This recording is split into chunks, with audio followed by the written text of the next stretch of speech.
What if I told you that when you apply force during jumping matters? In fact, it may be the key to jumping higher.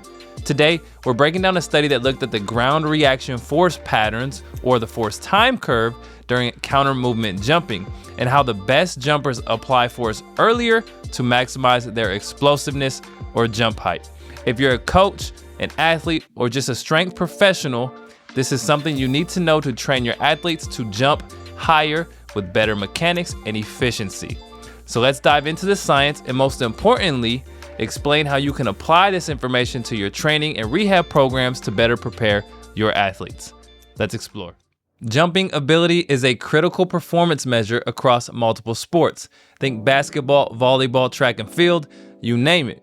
And the counter movement jump, or CMJ for short, may be the most common assessment for lower body power for athletes. And this is for good reason, as CMJ performance is related to a ton of sporting tasks, like jumping, sprinting, and change of direction. Jump height and impulse, which we'll get into during the CMJ, are related to non-jumping performance, such as driving distance and golfing. So it's not just limited to jumping sports. Coaches and athletes will oftentimes use force plates to analyze or measure ground reaction forces and ground reaction force time curves during jumping. But many don't pay attention to when force is applied relative to the movement. And this may be a huge mistake. While most coaches and athletes focus on increasing raw strength or power or the forces that their athletes produce, the study we'll explore today suggests that the timing of peak force application is actually critical to jump height. We'll explore what the researchers did and the results, and I'm going to show you 8 different jump profiles, and we'll discuss how you can actually apply this information in your programs and in your training. Now, before we go any further, I want to give you a gift, if you will. There's a link below to a brand new mini course called CMJ Foundations. I just released this, and it's a no-brainer, no BS approach to learning the phases of the counter movement jump. And you'll want to know the phases if you really want to apply jump testing and use jump testing to train athletes. And I've made it a no-brainer for you because it's only 25 minutes and it will only cost you $1. You heard that right, $1 single dollar. It gets you into the club. So there's a link below. You can click that. You can learn a little bit more. There's not a ton of information there because, again, it's $1. It's 25 minutes long, and I'm confident you'll walk away learning everything you need from a phase perspective for the counter movement jump, which will give you a nice foundation or background for jump testing, hence the name CMJ Foundations. So enough about that. Let's dive into the study and get into how force application, or the timing of force application, is critical when examining counter movement jumping. And this study really blew me away for a couple reasons. First off, it's the first time I've seen this done at a high level with 100 athletes. And second off, they walk us through 8 different profiles and give us the number of participants within that group of 100 that have each of those profiles. So it was done really well. It was done really easy and simply. And I love simple research designs because they allow us to answer the questions that we're asking. Right? So as we break it down, again, I mentioned subjects, 100 of them, performing this counter movement jump testing that we've been speaking of. They're doing these on ground reaction they're doing this on force plates to measure ground reaction forces. And then they categorize the jumps based on the timing of the peak force and the shape of the force time curves, which I'll show you in a moment. Now, a couple key variables that were measured. The first, most importantly, is when peak force was reached relative to the bottom of the jump. I'm gonna show you this in a minute. It all makes sense. And then whether the ground reaction force curve was either unimodal with a single hump or bimodal with 2 peaks. And then how these factors correlated or related with jump height and reactive strength index. First thing I want to show you is kind of what we're talking about when we talk about force or peak force and when that occurs. Now, this is a ground reaction force time curve. And generally speaking, this is a high level overview. Off to the left side here, we see the force measured in newtons that the athlete is producing.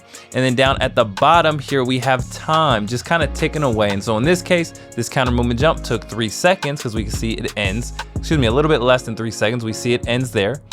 And the athlete's body weight is around 1,000 newtons. This is an athlete standing on a force plate. Down here, you have 2 lines for left versus right limb. So that represents both limbs combined to create that system mass or body weight. And then where the peak force is occurring in this particular figure is at this low position. And this is kind of what we want to see. At least that's what this research would suggest. Now, there are some limitations to that. We'll get into that on a later video, but keeping it within the confines of this study, what the authors are suggesting is that when we see this force at this low position, when the athlete is transitioning from, we would call this the braking phase to the propulsive phase. This is that point where the athlete is transitioning from dropping into the squat and then transitioning upwards to leave the plates. Now, what I want to do now is scroll and go through each of these different force time profiles or counter movement jump profiles that these athletes had. Again, 100 of them. So the N down here would represent the number of athletes with each of these respective profiles. The two at the top are what we call unimodal or single hump. And so as you can see, there's really only one primary hump. Now, the primary hump to start with A is an athlete who has a unimodal force time curve, 14 of them, in fact, who also hit their peak force at that moment. And so you'll see once they hit that peak, force tends to go down from there. Off to the right, and represented by B here, we have 8 athletes who also have a unimodal force time curve, but their peak is actually occurring a little bit after this transition from braking to propulsive. And so that shaded region is representing our braking. Now, the remaining force time profiles or force time curves, and the profiles here are all bimodal, where you have 2 humps. And so you can kind of see that consistently 1, 2, 1, 2. Now, where that second hump occurs may vary. In figure C here, what we see is that the first hump occurs and is higher than the second hump. Whereas if we were to go down to maybe G here, what we see is there's a first hump followed by a second hump that's actually higher. So that might be bimodal early versus bimodal late. So we have a ton of different kind of options as you think through bimodal, but generally speaking, to keep it surface level today, you have unimodal and bimodal. 1 hump is unimodal, 2 humps are bimodal, and where that force occurs, transitioning from braking to propulsive, might give us an opportunity to not only train, but also identify some of our higher jumpers. So that's what we'll kind of explore now, but I had to go over these so you kind of know what we're talking about now. Now let's talk findings, and this is where things get a little bit interesting. Athletes who hit peak force at the lowest point of their jump performed better than those who didn't. They jumped 5% higher and had 25% better reactive strength index than those who had delayed peak force.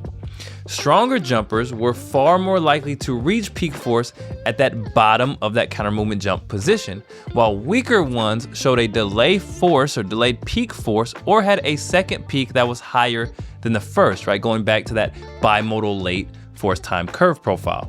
So who had the best jump performance? Well, this data is compelling. 76% of above average jumpers hit peak force at the bottom.